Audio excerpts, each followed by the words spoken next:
Okay, folks, welcome to another week, another Thursday Night Stock Charts Live.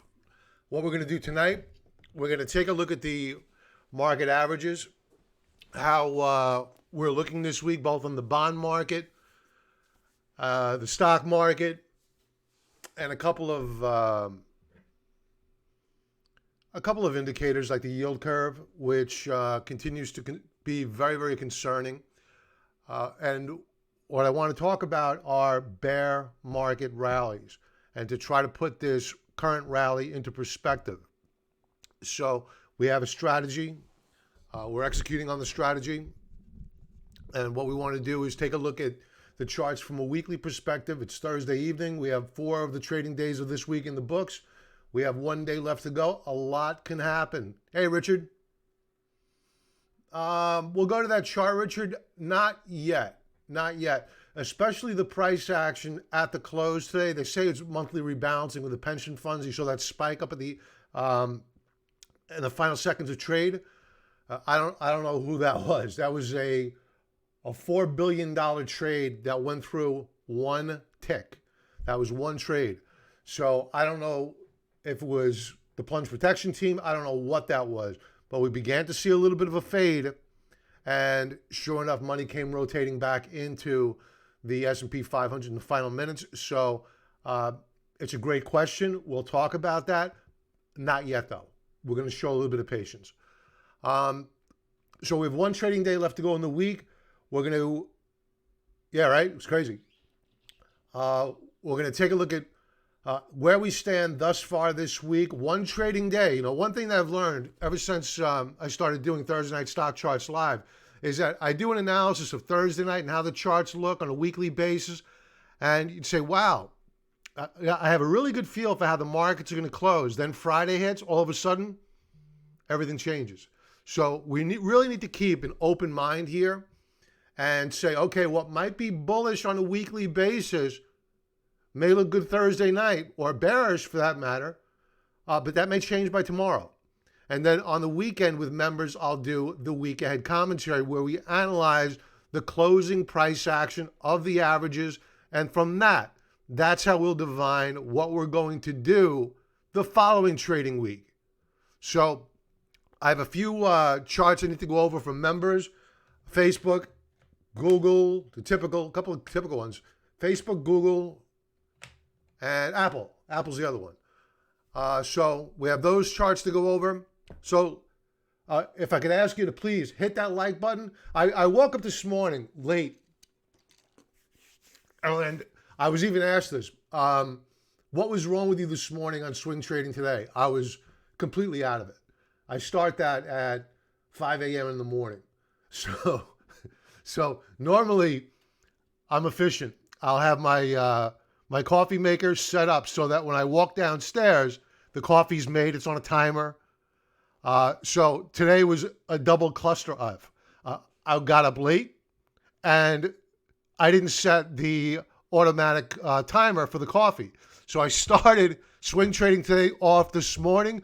No coffee, late, and I can always tell how my commentaries do. I see my subscriber growth. I lost 3 subscribers.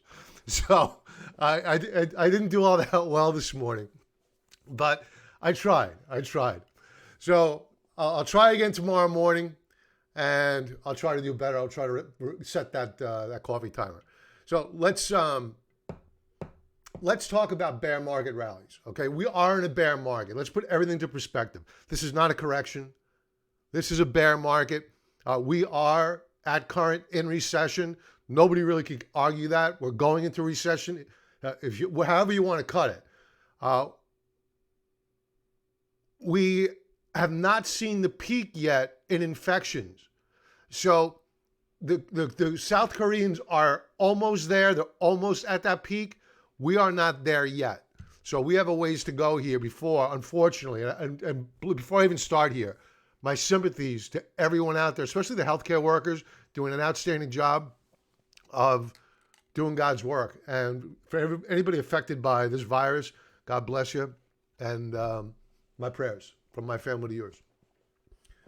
Franklin always leaves me a nice note. Even this morning, even though I did a horrible job this morning, you left me a nice note, Bob. Didn't I mention that the other day about burning? Yeah, you did. You did say that. All right, I'm listening. I do remember. Cherry, you think a pop and a drop? Yeah, yeah. Yeah, so when I go to the chart of the S&P 500, we'll talk about the technicals, and we'll talk about bear market rallies, and I'll try to go back into history again. I did this over the weekend on Sunday night, but the charts have changed, right? So where we had very, very technically oversold charts on Sunday, they're no longer, right? That edge, that easy money from the trough has come off. So even today, we booked profits, half profits on, not even half much, about a third, on our USLV trade. I'll go to that chart in a moment. We did very, very well in that trade. And we're still long of it. I want to buy back in, but I want to buy back in on a pullback those shares that I sold, and perhaps even more. That's a USLV is the leveraged ETF putting you long of silver. Bob, you always give me something new to know and be aware of. It's always appreciated. Oh, thank you very much. You're very welcome. Thank you for the kind note. Appreciate it. You're a gentleman. All right, so let's get to, I see a lot of people joining in now. Good stuff. Let's get to, all right, so in bear markets, it's always easy to forget that. Let's first take a look at the S&P 500. We'll go to let's go to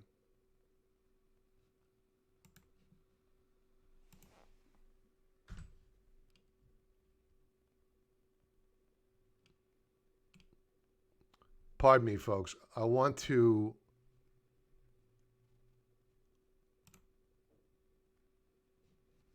this is a monthly. Let's go to a daily.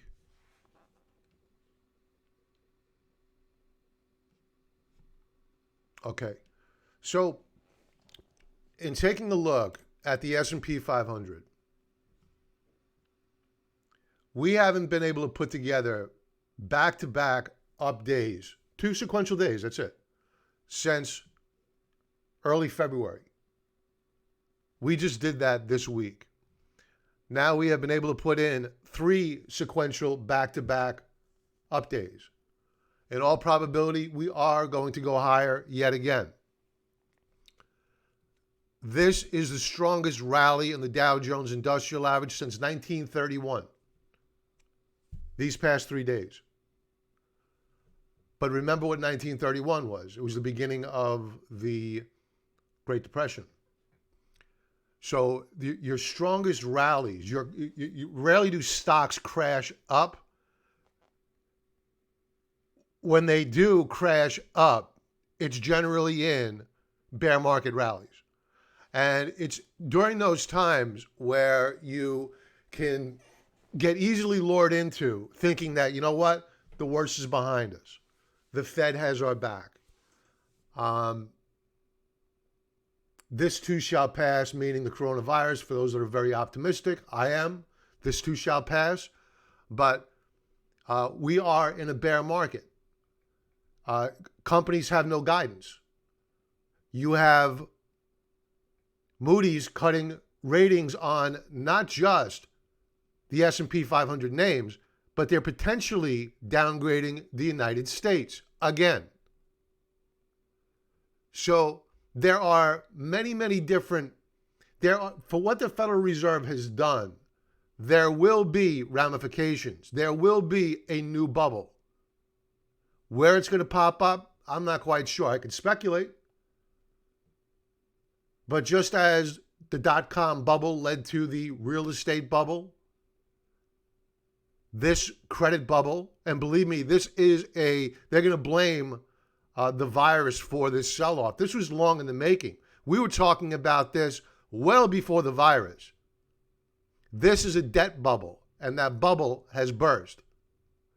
So getting back to the charts, you want to remember that you are in a bear market. And as we limp up higher here, and I'm being kind of flippant by saying limp up here, because we are injured. This is an injured market. And for all intents and purposes, it's broken. You need the federal government to come in and bail out everything. Everything. And honestly, for those companies that were prudent, diligent, they didn't borrow money cheap and buy back stocks so the CEOs can get paid big fat bonuses, I feel bad. And they should be bailed out. And you have workers out there that need jobs. This is the future of our country. You can't have the S&P 500 going out of business. It can't happen. So, but there are consequences for this. Now, we can continue up higher here we can go up to 2,800 on the S&P 500. Where you're going to start to see trouble is right here at this green dotted line. That represents your 20-day moving average. This acts as a declining ceiling on whatever you're trading. Generally, it'll act as a declining ceiling. Technical traders will use it as a indicator of as to when to get short, because honestly, there are no pivot points yet that we're able to say, okay, here's my peak. I need to take my crayon out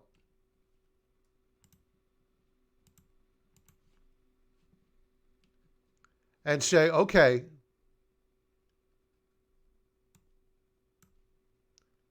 here's the upper band of resistance. You can use this one here, but that's a little bit tight. I think we can go wider. We can use this for now, but I think ultimately we're going to have to adjust this. So right now, I'm eyeballing the green line as our first indicator, our first obstacle, that declining ceiling of as to where you're going to see sellers begin to move in, shorts moving in.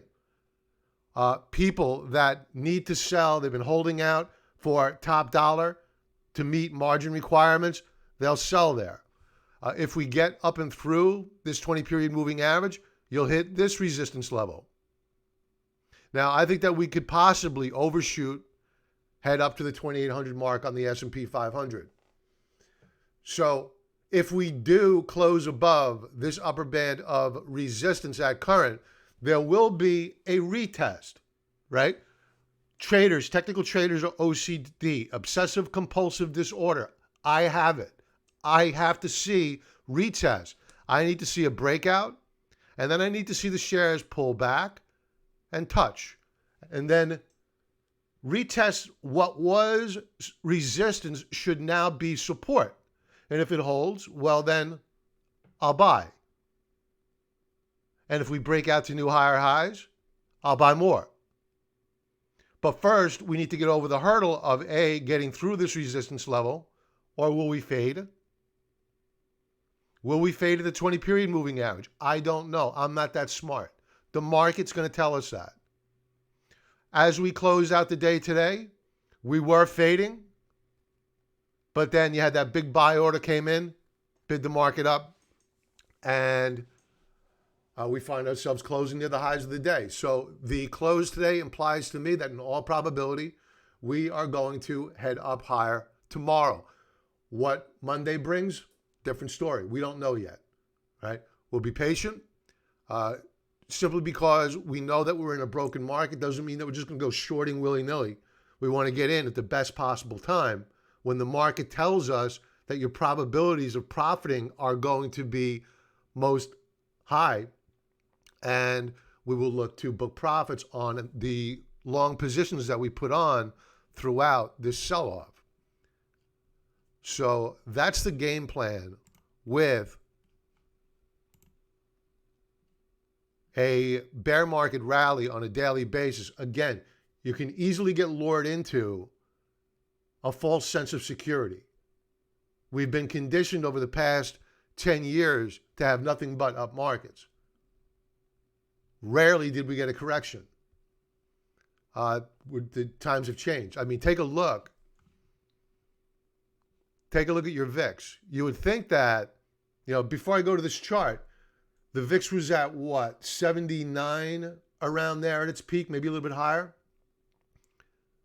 Where do you think right now, after this big rally that we've had, the largest rally since 1931, mind you, the biggest rally since 1931, where do you think the VIX is?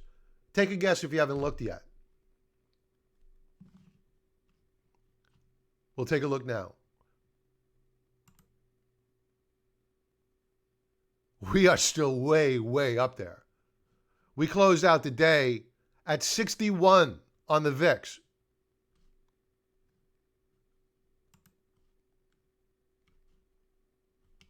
Here's the weekly chart of the S&P 500, and this is another resistance level as well, the 200-period moving average.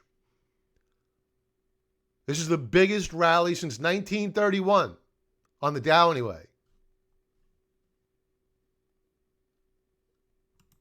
The VIX is at 61. There's a tremendous amount of fear in this market still. People are still buying insurance. 64? You were close. Hi, Kat.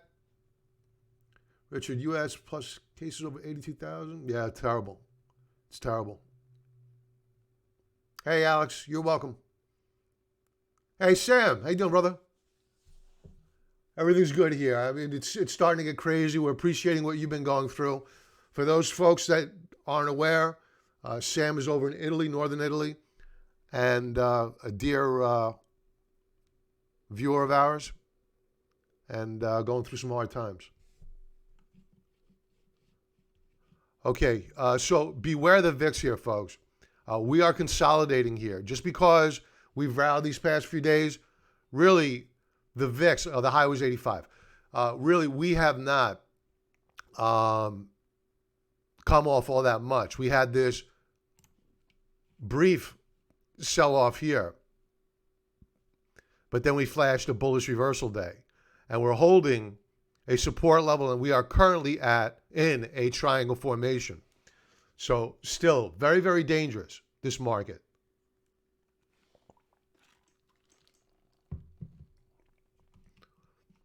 Now, another thing to keep in mind is the yield curve. And you remember, I was talking about the yield curve going back before August, when we were flirting with the inversion of the yield curve. We inverted. And then we began to put in a higher low. And I was warning, this is before the sell-off, I was warning, beware of the inversion of the yield curve. Don't worry about, I'm sorry, not the inversion, the steepening of the yield curve. I was warning that beware. You don't worry about your stocks, selling your stocks when the yield curve inverts. Worry about when it steepens. That's when you get scared. And take a look at only how far we've come so far on the steepening of the yield curve. Look at the damage that's been done. And look at the movement on the steepening of the yield curve versus the financial crisis bubble and the dot-com bubble. One could argue we haven't seen anything yet.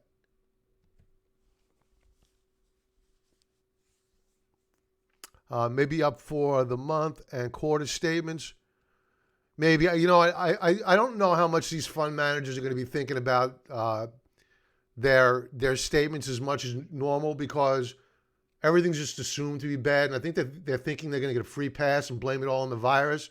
They're going to have to explain to their customers why Bill Ackman was hedged and they weren't, right? I've had conversations with people where, the question needs to be asked of their fund manager or their investment advisor. What was your risk management plan here? Did you have one, or should I just be in an index fund? Why am I paying you 1%, 1.5% to manage my money if you don't have a risk management strategy? And many of these guys have a lot of explaining to do.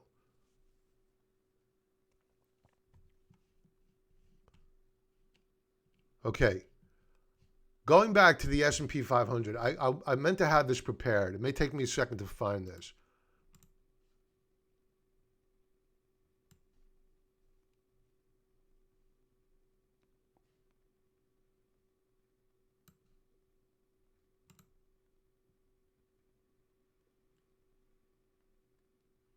This is the quarterly chart. This is not what I want. Monthly.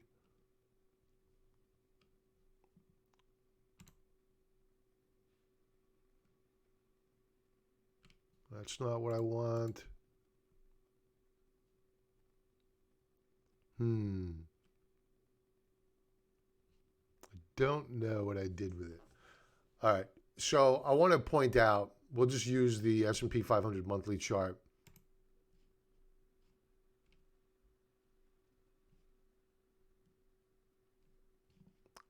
All right. So TARP was signed October 3rd, 2008. President Bush Jr. signed off on it. That was here, October 2008, the beginning of the month. Let me do this.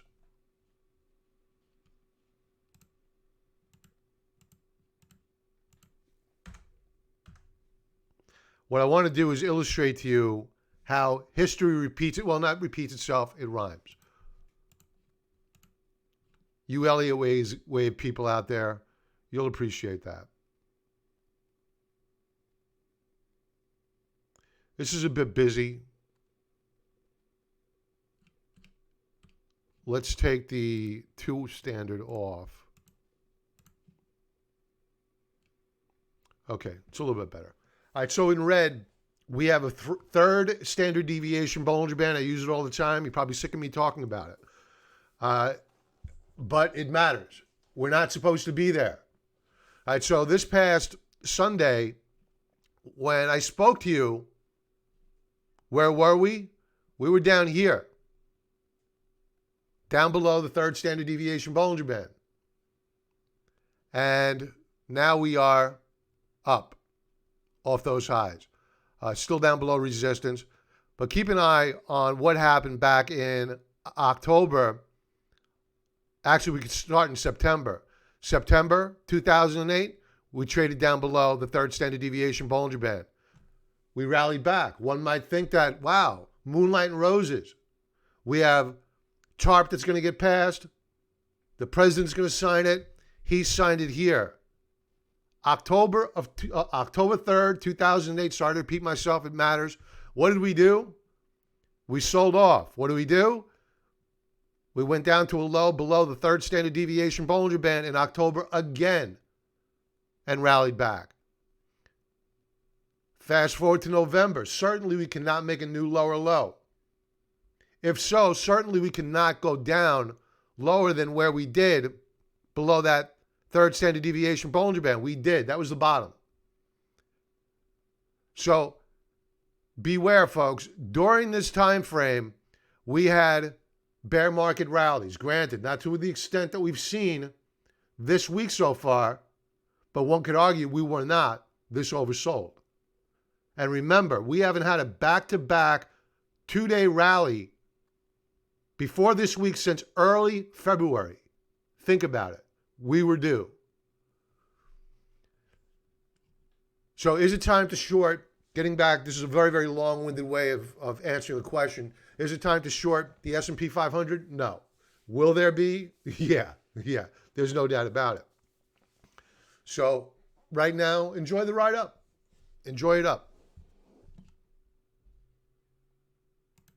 What else we're watching here is the bond market, the 20-year bond price. We are short of the bond market. It's an opening position. We're short of the TBT. It's an opening position, small, a little bit of skin in the game. It just keeps me hyper-focused on the bond market. So what we're seeing here, and this is what worries me, we have a Federal Reserve that for the most part is the counterparty to the bond market, right? But what's the bond market doing? It's been sending us topping signals for weeks now. Weeks. And we are now in a triangle formation. You would think that with the Federal Reserve buying up everything that we would have broken out today. We didn't. Maybe we'll do it tomorrow. Maybe. Yesterday, bearish reversal day. The day before that, a bearish day. We're watching our Stokes. They're rolling over. Folks, my point here is this, is that if the Federal Reserve has already advertised to the world that they're going to backstop the bond market, well, why not go in and get a good price right now if you are a foreign holder of our bonds and sell them now? So that's what I'd be thinking about doing. And if they begin to sell, what happens to yields? They go up. So if you have the Federal Reserve that's spending all this money and yields are going up, you worried about downside in this market? That is going to be a problem if they can't control long-term yields.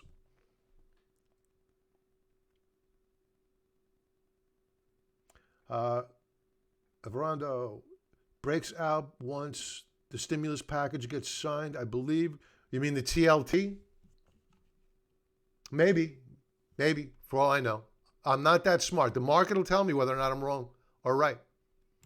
All right, let's take a quick look at the small caps weekly view. Up over 15% this week. They have a lot more room to run here than does and we're long of the IWM using a leveraged ETF, the TNA. And I think we should be adding more here, to be honest with you. Because if you take a look at the price action of the small caps relative to where the 200 period moving average is versus the S&P 500. Actually, I just confused myself. No, we do have room up here. So both of them are looking good. We have room to the upside on between here and the 200 period moving average. Oh, this is a daily chart. That's why. I have it labeled wrong. Now, oh God, I thought I was losing it. Okay. All right. So take a look where we closed out the day today. We're just shy of the 20 period moving average on a weekly basis. That's going to be resistance. But take a look at the IWM, the small caps. Take a look at the space between where we closed out the day today and where its 200 period moving averages. There's a lot more upside here on the small caps, I believe. We'll do a little bit more analysis on that. So we may be adding more to the small cap trade. The banks finally caught a bid. Up over 15% on the week.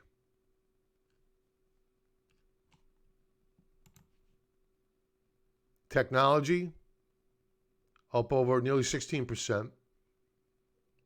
And this is a sector I would want to avoid probably, besides retail, the most. When you're in a bear market, the initial stages, you do not want to own beta.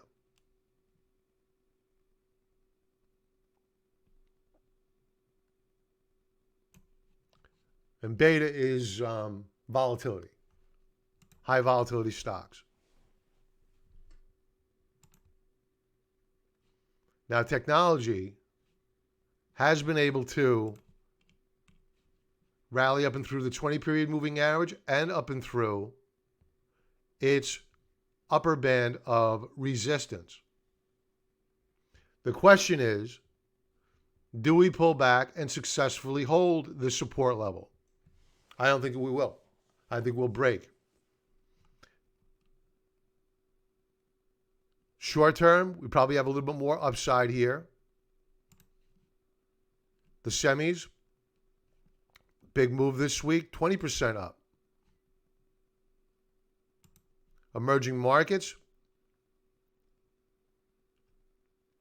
up nearly 40% on emerging markets. Now, what's going to help emerging markets is this chart here. I don't know whether it's updated yet. The closing price. There's a delay on the closing price of the dollar on stockcharts.com. Yeah, it still hasn't updated yet. Let me do this. So here's the dollar. And we've been talking about this a lot. The dollar had broken out on a quarterly basis. And today, we finally broke support, broke down below that 100 mark, closing at 99.45. To be clear, you believe out past... I'm not clear on the question. To be clear, you believe our path higher is through a lower low? Can you rephrase that question, please? I want to answer it. I'm just not sure I'm answering the question I'm maybe interpreting. I just want to make sure I have it right. All right, so the dollar is important because it's good for precious metals, of which we're long, which may come under pressure here. For those looking for an opportunity, folks, we book profits on some of our silver trade today. We will be looking to buy back and add more to the gold mining trade because I think we're going to get a pullback because people want to buy stocks. It's a risk-on environment. People forget quickly. And they're going to buy stocks, and they're going to forget gold. Let's bring up gold for a second.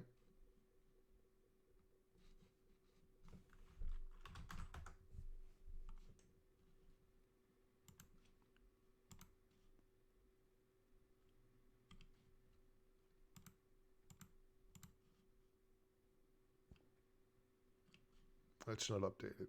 Okay, let's bring up the GLD. All right, so gold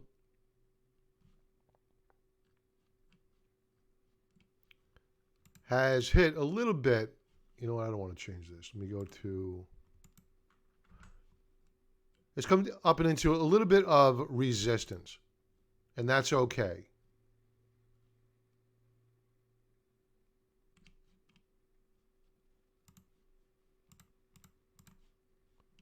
I'm hoping for a pullback here.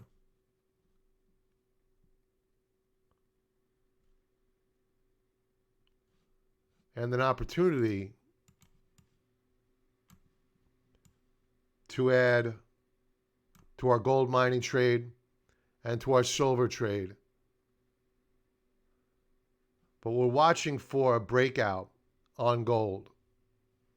But these past couple of days, you've had some indecision bars, which leads me to believe that we may, just may, get a pullback here. I could be wrong. As people buy Facebook, Amazon, yada, yada, yada, all that stuff. They want to own that stuff. They don't want to own gold.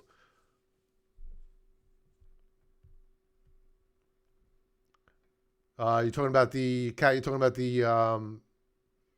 S&P 500, obviously, right? Sorry, poor wording. You think we haven't hit? No, I don't think we've hit a bottom. No, I think that we're probably going to go lower. I think what you're seeing right now is some people buying perceived value, but what is value? How do you know what value is right now when companies literally don't have revenue? Major companies don't have revenue. Nobody knows what America is going to look like 3 months from now. It's going to be completely different. So you have companies that can't give analysts data. We had what 3.3 million jobless claims today. That's nothing compared to what we're going to see next week. So unfortunately, I don't think that the worst is behind us yet, and Lord knows what companies aren't going to make it. And if we do see large companies go down, what does that mean for the market? What the catalyst is going to be to send the market down lower? It could be purely technical, or it could be a news event, whether it be geopolitical or whether it be domestic. I'm not sure, but there's always something. Remember, you had Lehman, right? You had Bear Stearns, Lehman. Not that I'm predicting any banks are going to go out. Maybe Deutsche Bank, but they'll get bailed out by the Germans.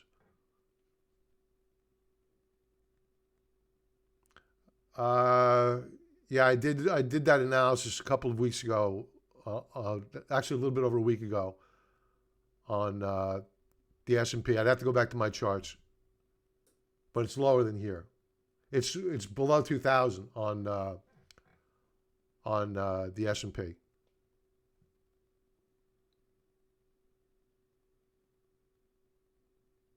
I have been trading Apple, as you know. Yes, you own the puts.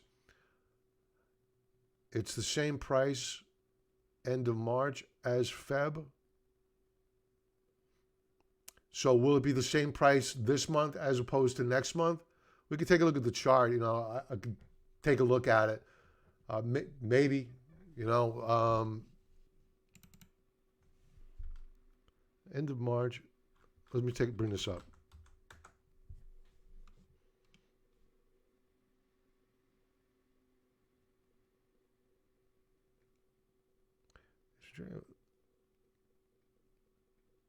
Same price end of March as February.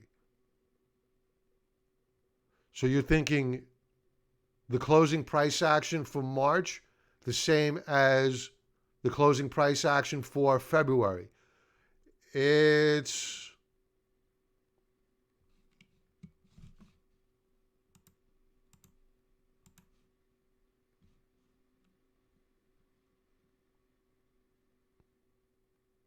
$273. It's possible. It would take a heck of a move, but it's certainly possible.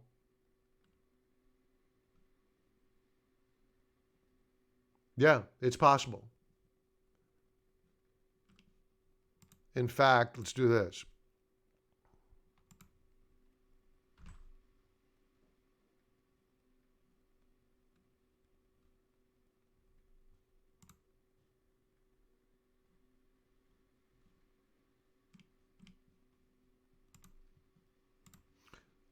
Just take our crayon out.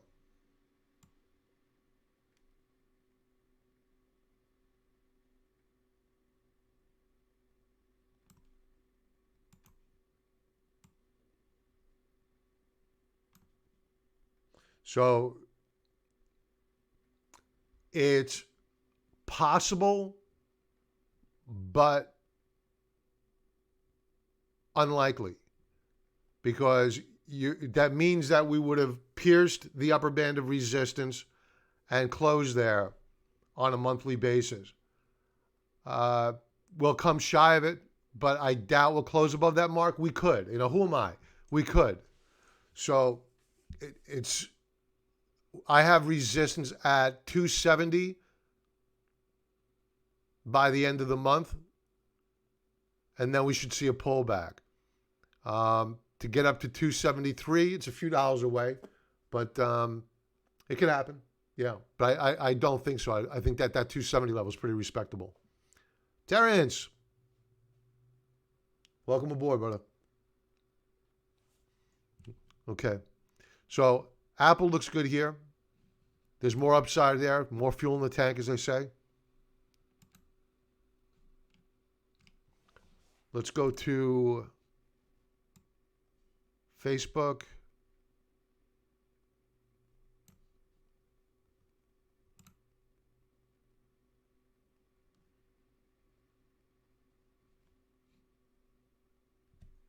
Facebook, a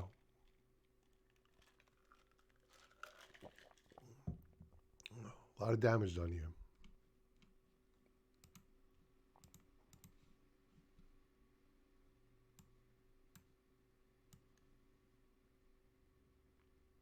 We're right there.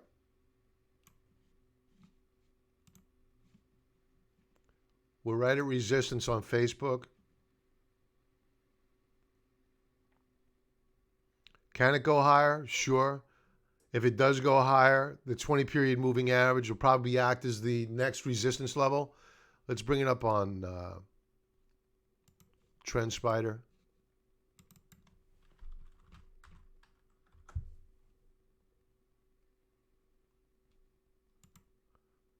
This is a 15-minute chart. I think it's going to pop tomorrow.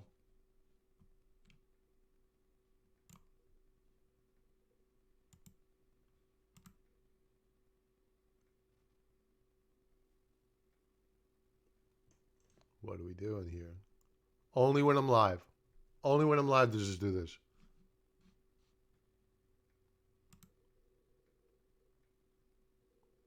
All right. How many people? I have about 40 people on? No, this isn't embarrassing. All right. I'm going to give up here. So Facebook. Did it come up? Nope.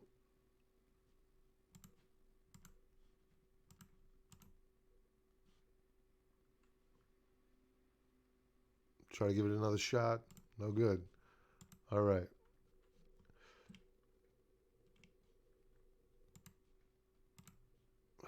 Pressure, pressure. All right, so if we make a new high, we're going to the 20-period moving average, which is at 167.47. If we close above that level, 167.50, you have a lot of resistance right here.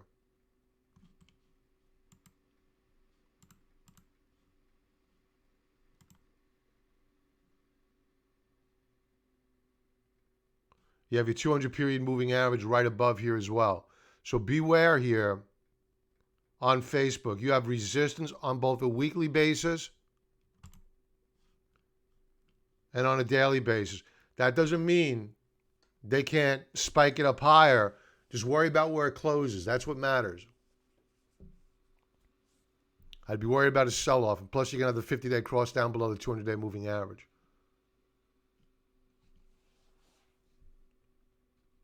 What else do we have? Google. Alphabet.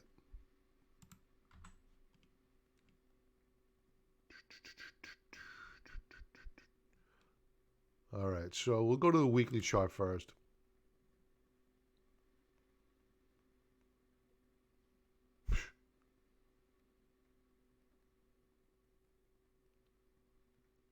Heck of a week. All right, so it held its 200-period moving average on a weekly basis.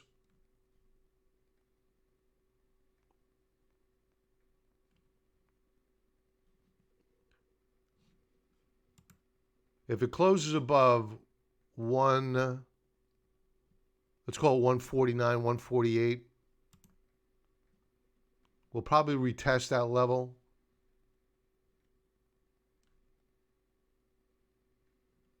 Next week.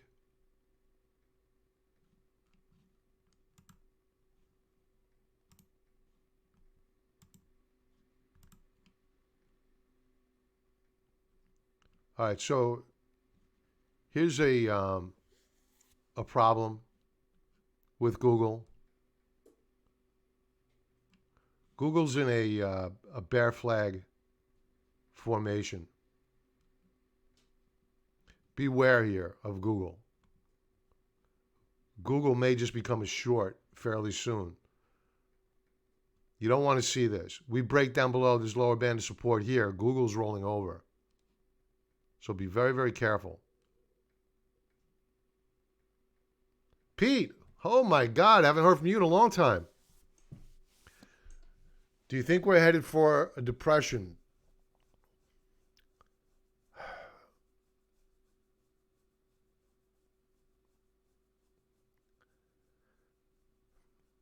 You know, I don't want to. I don't want to come on here and be one of those doom and gloomers.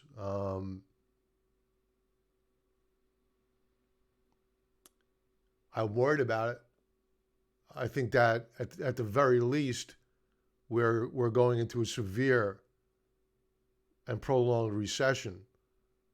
For those out there saying that this is going to be a brief recession, I think they're nuts. I worry more. I don't worry so much about. I don't worry so much about the ability of the economy to, or corporate America to have the will to rebuild and do what it needs to do what they need to do to get back to work. What I worry about is just how much damage the Federal Reserve has done to the economy's ability to have sustained growth, organic growth, to basically have free markets. So I find it depressing that the markets as we once knew them will probably never ever be the same again. So in certain terms, I think there's going to be a depression of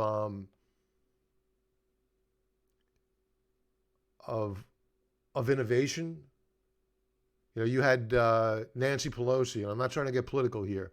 She wanted to have government bureaucrats sit on the boards of S&P 500 companies and dictate to them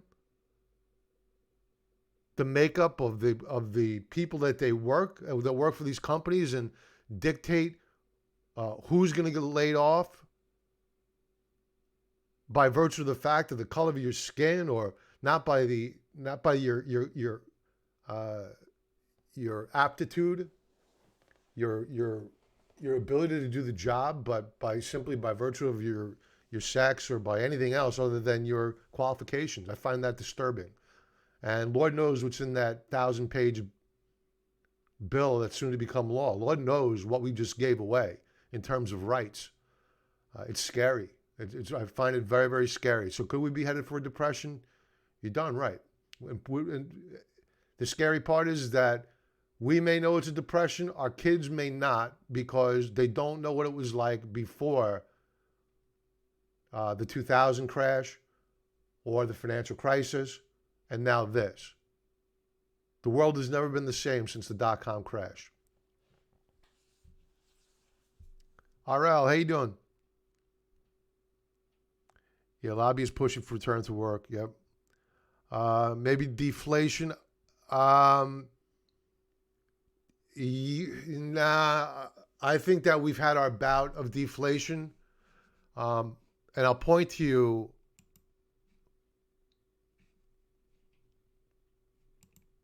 I'm not saying it's impossible, but I look at indicators, and the one indicator that I use quite often are the tip markets, the tip bonds, Treasury inflation protected securities. And you take a look at the volatility here. I mean, we sold off after hitting all-time highs in March. In March, we hit lows not seen since December of 2018. Now we've rebounded. So the tip market, the tips will normally rally when you have inflation. What they saw was deflation, so they sold off tips. And I think that they're probably going to sell off again here because they've come so far so fast. Like today, yeah, this dark cloud form. We reversed off the highs of the day, and this is probably what the end of this rally is going to look like. This type of a formation. So the rally in the tip market in the short term anyway is probably over. We'll pull back. We'll try to get a higher low and then proceed higher. So I'll be watching the tip market to tell me whether or not we have inflationary concerns. But I think we're going to get a pullback here. You're welcome, Pete.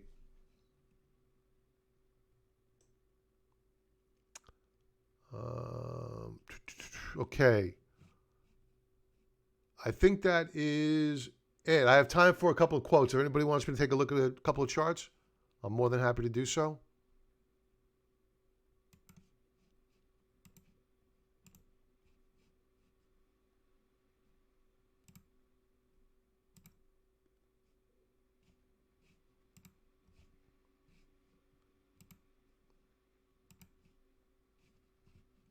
No request? All right, TDOC. Okay. So we'll leave it off with TDOC.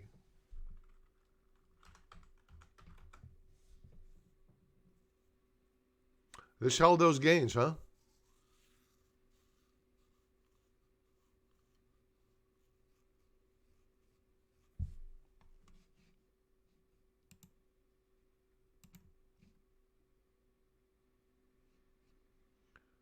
Still looks good. Talk about relative strength here. It's still very overbought, though, on a monthly basis relative to that third standard deviation Bollinger Band. So you need to be careful.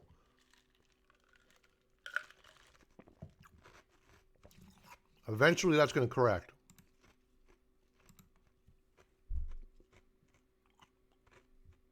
You're seeing topping action this week.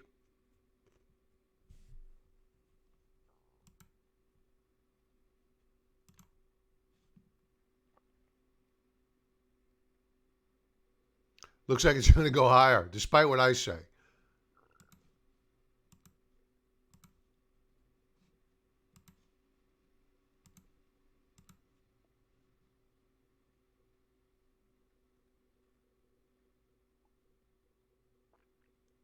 Yeah, I'll talk about NUGT.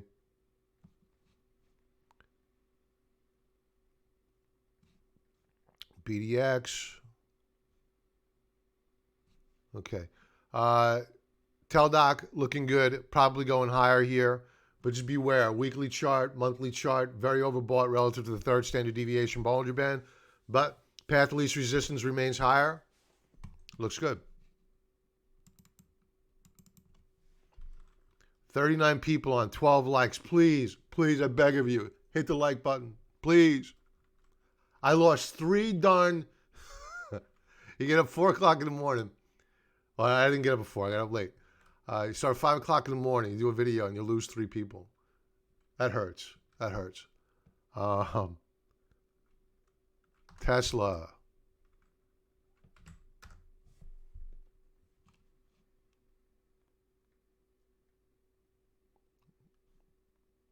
They were down, huh?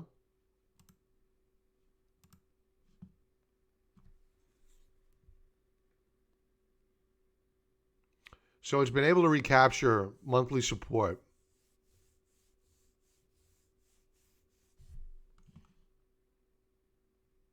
The question is, does it close out the month above the support level, or does it give it up? Weekly view.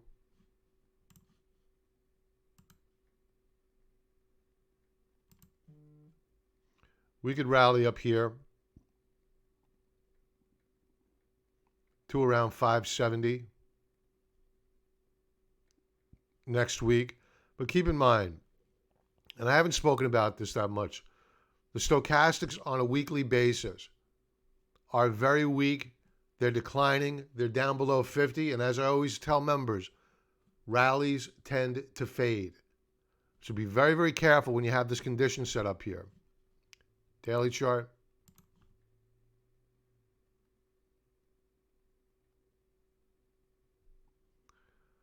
Inconclusive. I mean, you can go either way here. It underperformed the market today.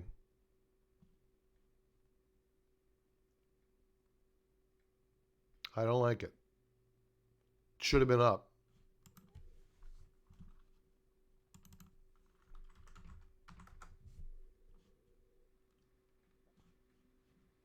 stalling out. I don't like it. You're probably going to get a pullback here, and you have to hope for a higher low. I can tell you right now that you have shorts that are going to be looking to lean into this.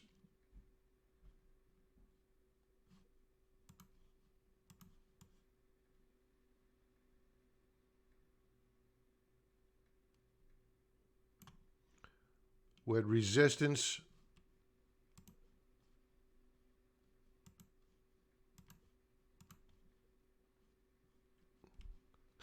you may be reading my mind. I'm thinking about a short strategy here. We're at January resistance on Tesla. I would not initiate a new long position here. And if anything, I would be looking to the short side on Tesla. The only saving grace I'll give Tesla is that the down volume today was light. But the fact that it closed down with the S&P 500 through the roof, that's bad. That's very, very bad.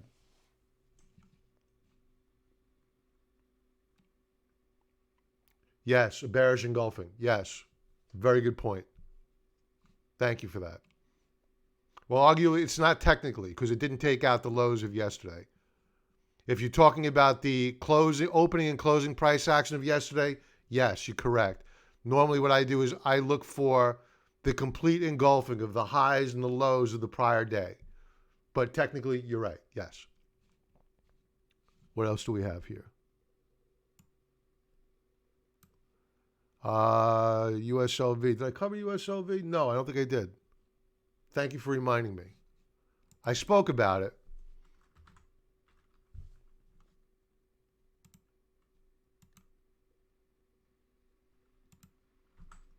All right, so we bought USLV. We still own it. And I don't imagine myself selling all of it anytime soon.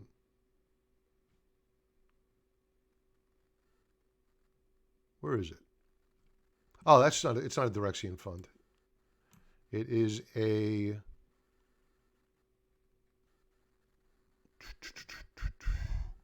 Velocity fund. Here we go. All right.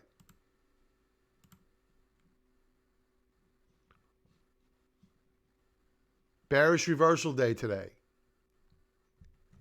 We've come a long, long way. We were buying it down here. Couldn't let those profits slip away.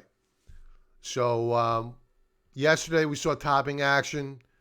I kind of looked the other way. But realizing that they were going to send this market up higher this morning and that you'd have a risk-off environment, risk on. I always do that. Risk on meaning people are going to want to buy stocks. They don't want to own silver. They don't want to own gold. So when they want to go buy Facebook, Amazon, Netflix, and Google, you don't want to own silver. So we're going to get a pullback here. I'm looking for a filling of this gap. And you may say there's no way that's going to happen. It can happen. Silver is extremely volatile. It's like the VIX, extremely volatile. So we booked some profits, not all of them, and we're going to look to buy back in on a higher low. Maybe it won't be a filling of the gap. I don't know. Ideally, we do, and we'll be buyers at that level because it's still, relative to gold, very, very cheap.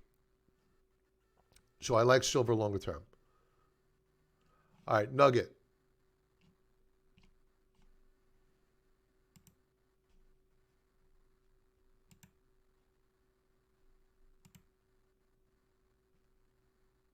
I'm going to have to make this one my last one because it's 7 o'clock and I need to get going.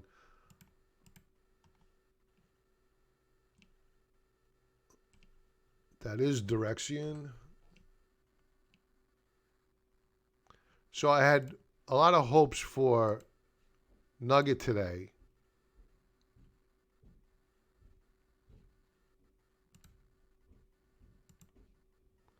and those hopes faded.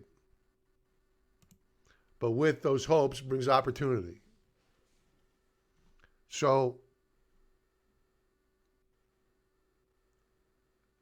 I'll start off with this. I do not like the price action of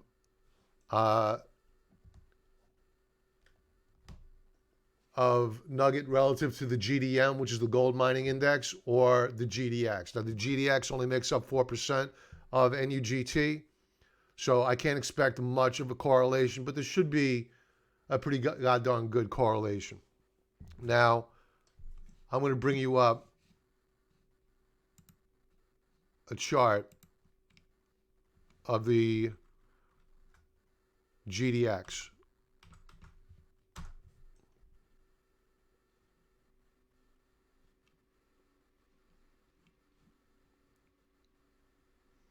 The GDX has been able to rally it back up and into its 200 period moving average. It's made new weekly highs, right?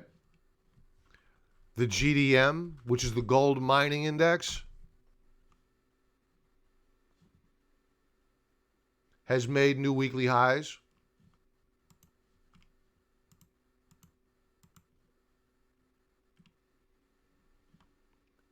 Nugget is not. So I'm concerned about these leveraged ETFs during periods of high volatility and their ability to price them. They reprice them each day.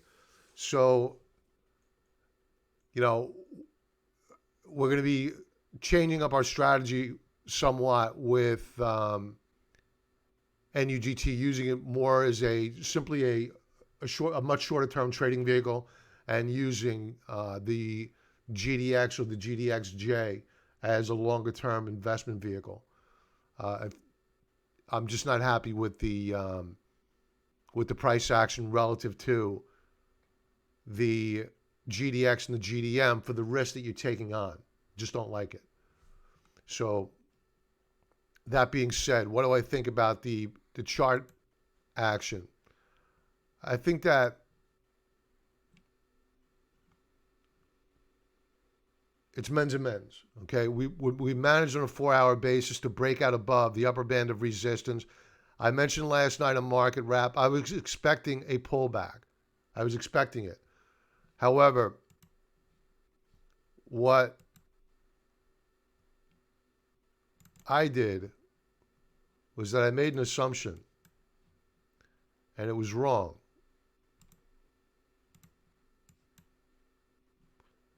That the pre-market sell-off this morning would suffice as a pullback on NUGT, and we rallied back. And I actually added a little bit more to the position today.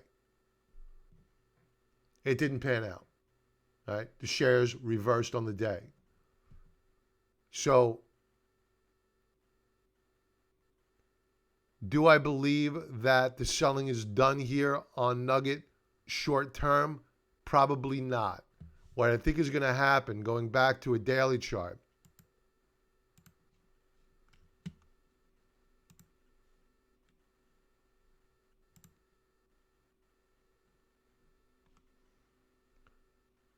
we had an outside reversal day. I think that we'll pull back on NUGT. And let's bring it up on TrendSpider.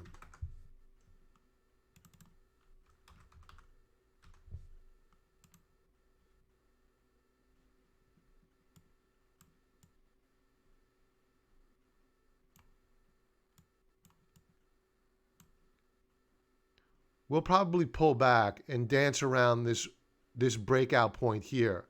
So we could see a 7 handle on NUGT. The exact price point that will find a bottom at, I'm not quite sure. but I'm pretty confident that we will simply do a sideways consolidation with a bias to the downside, and then we will break out higher. But again, I wanted to point out the difference between the price action on NUGT, GDM, and GDX because, frankly, it's very, very disturbing to me. I'm pissed. I'm very pissed. So, but that's a risky take. All right, with that, folks, I'm going to call it a day. Hi, Bob. Whenever the S&P 500 goes lower to test previous lows, do you think NUGT will buck the trend? Not yet. History has shown us that at some point in time, gold already does diverge. That like post post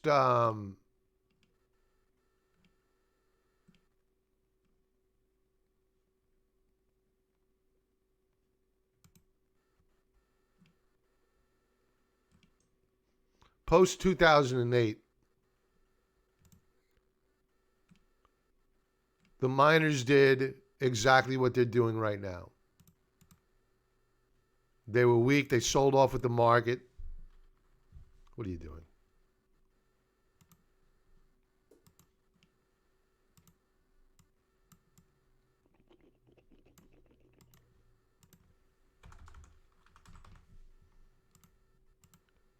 Put it behind the price. We'll make it gold.